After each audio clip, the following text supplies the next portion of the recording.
Antelme Rampar, un ancien ministre de l'Environnement, pourrait être cité ou impliqué dans des affaires de bois de rose.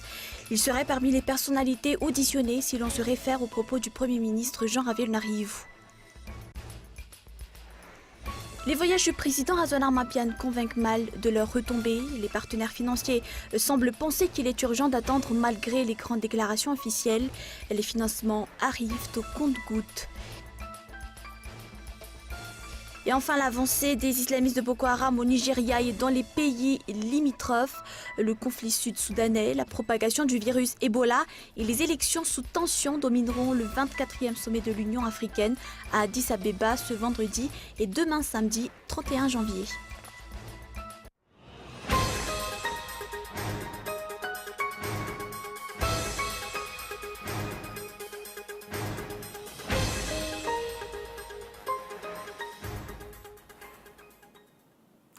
Bonsoir à tous et bienvenue dans ce journal sur Cool TV. Antelme Rampar, ancien ministre de l'Environnement, pourrait être cité ou impliqué dans des affaires de bois de rose. Il serait parmi les personnalités auditionnées si l'on se réfère aux propos du Premier ministre Jean Ravel-Narivou. Aucun bilan faisant état de la lutte contre le trafic de bois de rose n'a été présenté par l'ancien ministre. Olivier Chnial. Le défi est de taille s'il ne s'agit pas de paroles en l'air. Lors de sa première rencontre avec les membres de l'exécutif, le Premier ministre était clair. Il ne veut entendre en aucun cas le nom des ministres impliqués dans des affaires de bois de rose. Dans le gouvernement Cool-Roger, certains noms de ministres ont été cités dans des affaires de bois de rose. Si l'on se réfère aux directives du chef de gouvernement, des mesures seront prises d'ici peu à l'encontre de ces hautes personnalités impliquées dans des affaires mafieuses. Les responsables étatiques évitent le sujet. Un technicien donne un aperçu des nouvelles approches en vue de mettre un terme au trafic. Les rondins stockés seront acheminés vers des endroits plus sécurisés. Ils seront ensuite transformés afin d'augmenter leur valeur ajoutée à l'exportation. Au niveau du ministère de tutelle, l'affaire devient de plus en plus brûlante. Les faits et gestes des hauts responsables sont sous contrôle. Des sources révèlent que rien n'a pour le moment changé. Les coupes et les exportations illicites continuent de plus belle. Une source auprès du ministère de la Justice révèle que des hautes personnalités telles que les anciens premiers ministres Omer Berizik et Cool-Roger et l'ancien ministre de l'Environnement Antelme Rampar pourraient être auditionnés pour enquête ou information. Ce sont les derniers hauts responsables du pilotage des enquêtes menées. L'ancien ministre de l'Élevage a bafoué la loi en autorisant l'ouverture de 2 abattoirs, celui de Wundwurn et de Toliari. Le nouveau ministre de l'Élevage, Antelme Rampar, suspend temporairement la mesure. Une enquête est en cours. L'espoir renaît pour les bouchers de viande de bœuf, mais le prix du kilo ne sera pas revu à la baisse. Michel Arnardson. Les activités des abattoirs de Toliari et de Wundwurn sont suspendues temporairement pour une durée de 2 mois.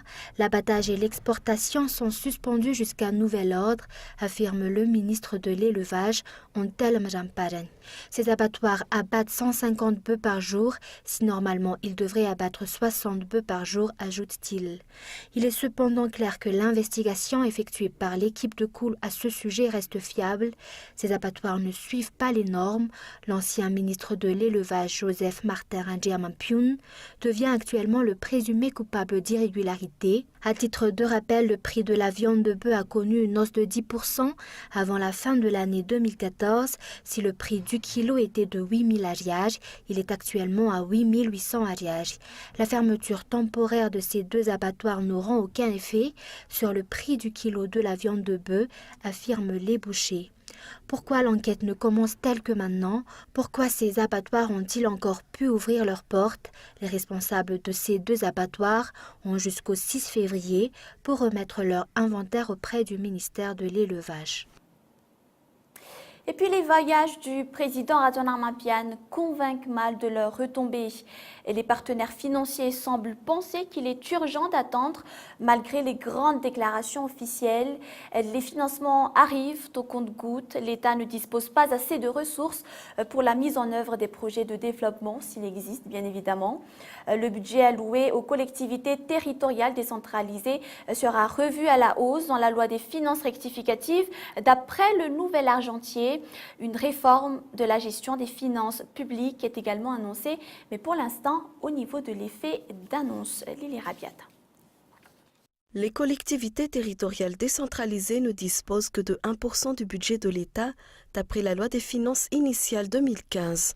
Sa révision sera concertée avec les bailleurs de fonds selon Rakoutarman à François-Maurice Gervais, ministre des Finances et du Budget. La hausse dépendra des études qui vont être menées. La réforme de la gestion des finances publiques et des impôts sont les défis du nouvel argentier. Il propose entre autres la suspension progressive des subventions des sociétés d'État en vue d'atteindre l'objectif.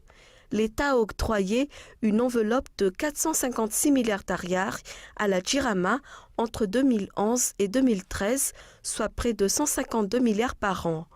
En septembre 2014, le montant de la subvention s'élevait à 190 milliards d'ariars.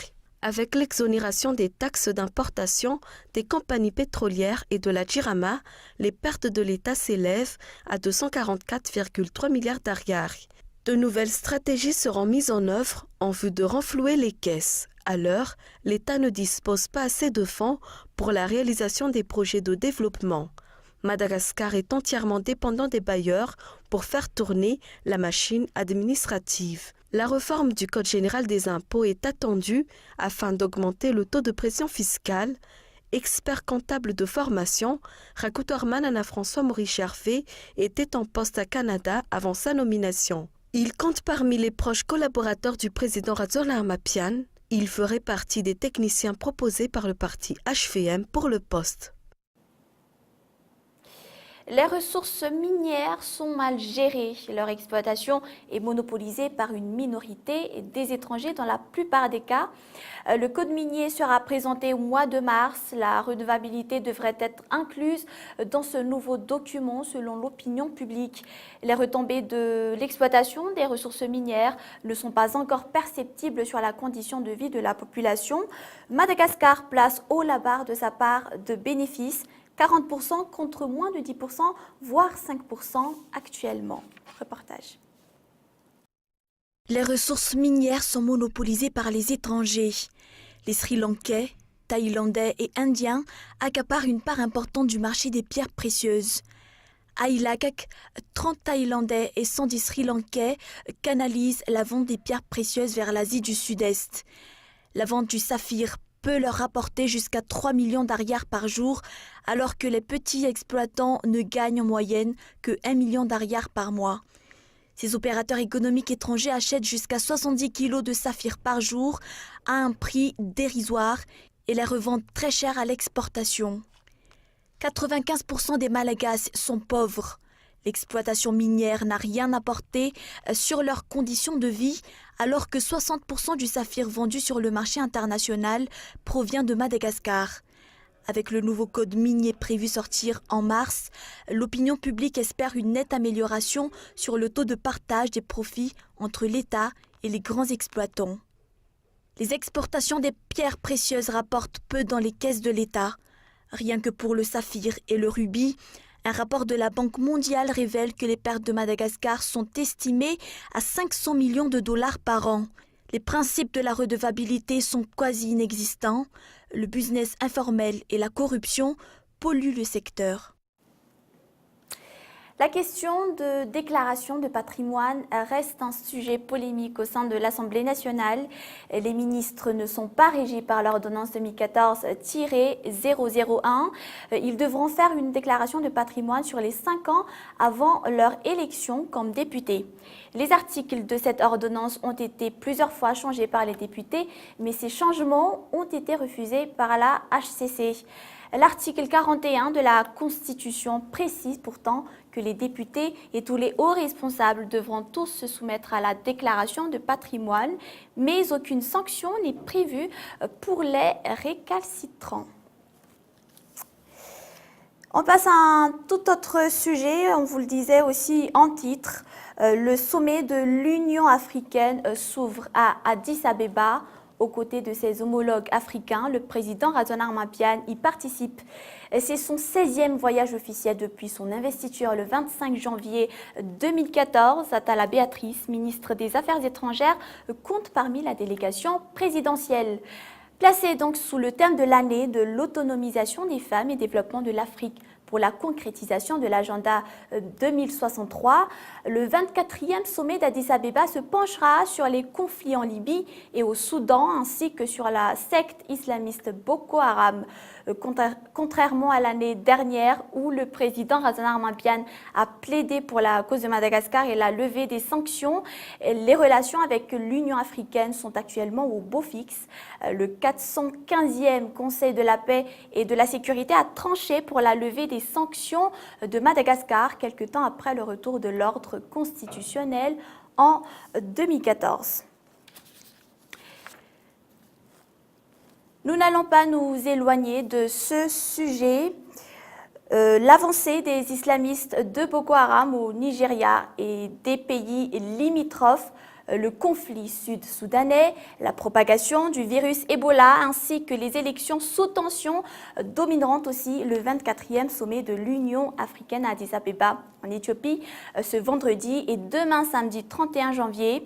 Cette rencontre de chefs d'État africains devrait se dérouler sans Ibrahim Boubacar, le président malien arrivé jeudi à Gao, 48 heures après la mort de 3 manifestants protestants contre l'ONU, aurait de ce fait renoncé à participer au sommet, selon son entourage. France 24.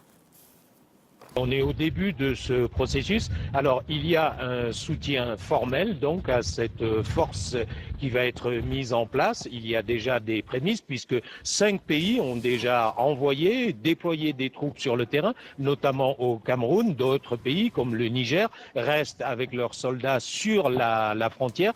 Donc, on attend donc une résolution formelle pour mettre donc sur place cette force, vous l'avez dit, de 7500 hommes. Ensuite, il y a un certain nombre de questions qui sont sans réponse ici. Quelle va être l'architecture de cette force? Quel va être son financement? Vous savez que l'argent est le nerf de la guerre, si vous me permettez l'expression. Alors là, on va rentrer dans un processus de négociation avec les Nations Unies. Beaucoup de diplomates et de militaires, au passage, espèrent que les Nations Unies vont participer financièrement à cette force. L'idéal, selon les militaires et les diplomates présents ici à Addis Abeba, ce serait d'arriver à trouver une formule un petit peu comme celle qui a cours actuellement en Somalie. Cette force s'appelle l'AMISOM. Elle est composée exclusivement de soldats africains, mais elle est financée par les Nations Unies. Et cela risque de prendre beaucoup de temps. Quelques 27 500 foyers étaient ce vendredi privés d'électricité après une nuit marquée par de fortes rafales de vent dans le sud-ouest, mais l'alerte a été levée dans de nombreux départements placés en vigilance orange intempéries. L'électricité est coupée dans 12 000 foyers en Aquitaine et 15 500 en Midi-Pyrénées.